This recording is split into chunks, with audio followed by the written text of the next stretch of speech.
The digital silence of a remote Burkinabe village shattered not with a familiar call to prayer, but with the unmistakable whir of a descending drone.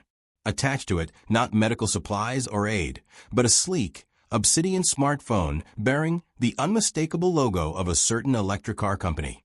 This wasn't a drill.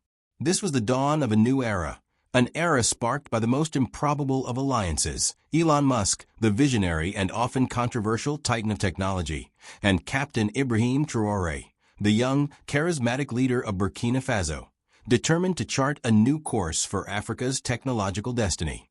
For decades, the narrative surrounding Africa and technology has been one of consumption, of catching up, of relying on innovations born elsewhere.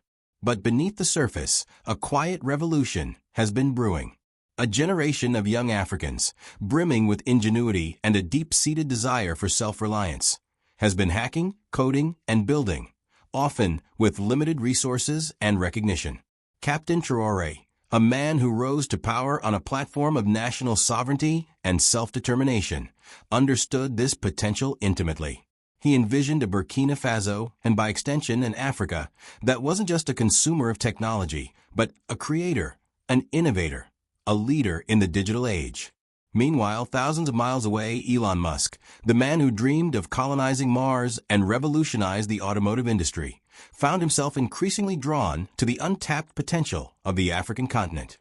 He saw a vast, young population eager to embrace technology, a continent rich in resources and brimming with entrepreneurial spirit. While his initial forays into Africa, primarily through Starlink, focused on bridging the digital divide, a deeper ambition began to take root. He realized that simply providing access wasn't enough. True empowerment lay in fostering indigenous innovation, in building the capacity for Africa to develop its own technological solutions. The catalyst for their unlikely partnership wasn't a grand conference or a carefully orchestrated diplomatic mission. It began with a tweet. Captain Traoré, a surprisingly active leader on social media, posted a passionate thread about Burkina Faso's commitment to technological advancement, emphasizing the need for African solutions to African problems. He spoke of building local manufacturing capabilities, fostering indigenous software development, and creating a generation of tech-savvy entrepreneurs. The tweet, raw and authentic, resonated with many, including, unexpectedly, Elon Musk. Intrigued, Musk sent a direct message. What followed was a series of virtual exchanges, late-night calls bridging the time zones between California and Ouagadougou. They discovered a shared vision, a mutual understanding of the transformative power of technology, and a frustration with the status quo. Musk saw in Captain Traoré a leader with the courage and conviction to drive real change, unburdened by the inertia of established bureaucracies. Traoré, in turn, saw in Musk not just a tech mogul, but a fellow disruptor, someone who dared to dream big and possessed the resources and expertise to turn those dreams into reality. The announcement of their partnership sent shockwaves across the globe. Headlines screamed about the improbable alliance between the world's richest man and a young African leader who had come to power through a military coup. Skepticism was rampant. Critics questioned Musk's motives, accusing him of seeking new markets and resources. They doubted Traoré's ability to navigate the complexities of such a massive undertaking. But for many Africans, the news sparked a surge of hope and excitement. This wasn't just about two individuals. It was about the potential for a fundamental shift in the global technological landscape.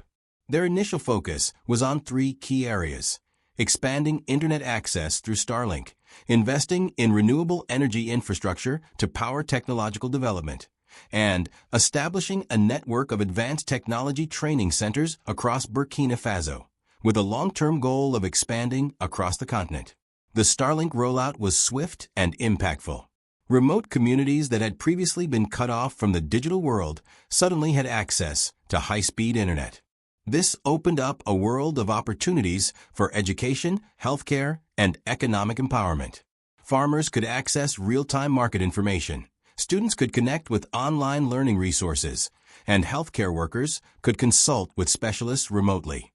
The impact was immediate and tangible, demonstrating the power of connectivity to transform lives. Simultaneously, Musk's team began working with Burkinabe engineers to develop and deploy sustainable energy solutions. Solar farms began to the landscape, providing clean and reliable power for the burgeoning tech centers and beyond. This wasn't just about powering computers. It was about building a resilient and sustainable infrastructure for long-term technological growth.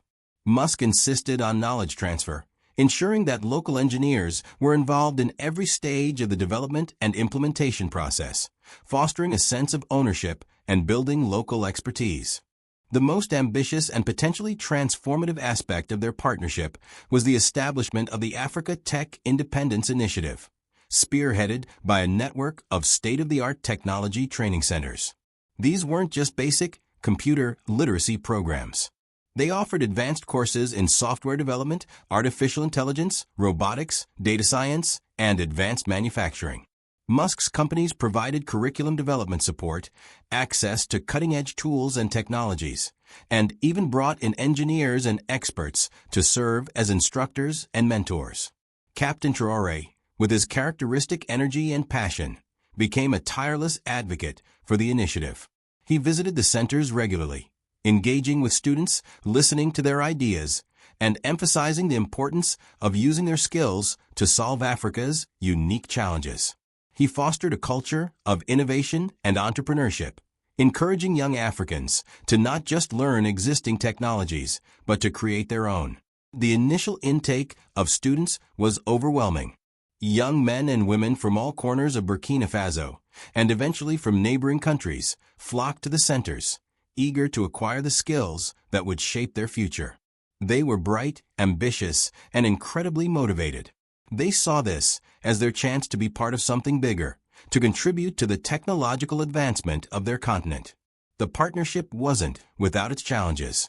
Bureaucratic hurdles, logistical nightmares, and the ever-present threat of political instability loomed large.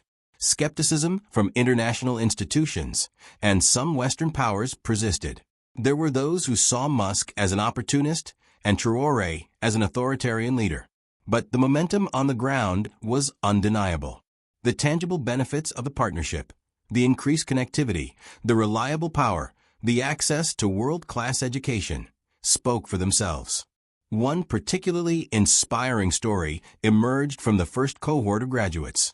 A young woman named Aminata, who had grown up in a remote village with no electricity, developed an AI-powered agricultural platform that provided farmers with real-time information on weather patterns, soil conditions, and pest control, all accessible via basic mobile phones. Her platform dramatically increased crop yields and improved the livelihoods of countless farmers in her region. Aminata became a symbol of the potential that was being unleashed through this partnership. As the initiative gained traction in Burkina Faso, other African nations began to take notice. Leaders from across the continent reached out to Captain Traoré and Elon Musk, expressing their interest in replicating the model in their own countries. The vision of an Africa that was technologically independent, that was a hub of innovation and creativity, began to feel less like a distant dream and more like a tangible possibility. Musk, initially perhaps driven by a sense of global impact and a desire to expand his technological footprint, found himself increasingly invested in the human element of the project. He was inspired by the talent and determination of the young Africans he met. He saw in them the same spark that had driven his own entrepreneurial journey. He began to speak passionately about the potential of Africa to leapfrog traditional technological development and become a leader in emerging fields. Captain Traoré, meanwhile, used the partnership to strengthen Burkina Faso's position on the global stage. He demonstrated that his commitment to national sovereignty extended beyond political rhetoric to encompass economic and technological independence. He showed that Africa was not just a recipient of aid, but a partner in innovation. Years passed. The Africa Tech Independence Initiative expanded across the continent, establishing centers of excellence in various fields, from biotechnology in Kenya to advanced robotics in Nigeria. African scientists and engineers, once forced to seek opportunities abroad, began to return home, drawn by the exciting possibilities and the supportive ecosystem that had been created. The impact on the global technological landscape was profound. African startups, born out of the Tech Independence Initiative, began to disrupt industries, developing innovative solutions tailored to the unique needs of the continent, and, in many cases, offering breakthroughs that had global applications. Africa, once on the periphery of the technological world, was now a vibrant and dynamic center of innovation. The partnership between Elon Musk and Captain Ibrahim Traoré, initially met with skepticism and disbelief, had become a testament to the power of collaboration and the transformative potential of investing in human capital. It was a story of an unlikely alliance that had sparked a continent-wide revolution, proving that greatness wasn't a birthright, but a destination that could be reached through vision, determination, and a shared belief in the power of technology. This is just the beginning of the story. The potential for Africa to become a technological powerhouse is immense, and you can be a part of this incredible journey. What are your thoughts on this groundbreaking partnership? Share your opinions in the comments below. To stay updated on the latest developments in African technology and to witness more inspiring stories of innovation and progress, make sure to hit that like button, share this video with your network, and most importantly, subscribe to our channel for more in-depth analysis and exclusive content. Let's build a community that celebrates African ingenuity and supports the continent's rise as a global leader in technology. Your subscription helps us bring you more stories that matter, stories that inspire, and stories that showcase the incredible potential of Africa. Don't miss out. Subscribe now.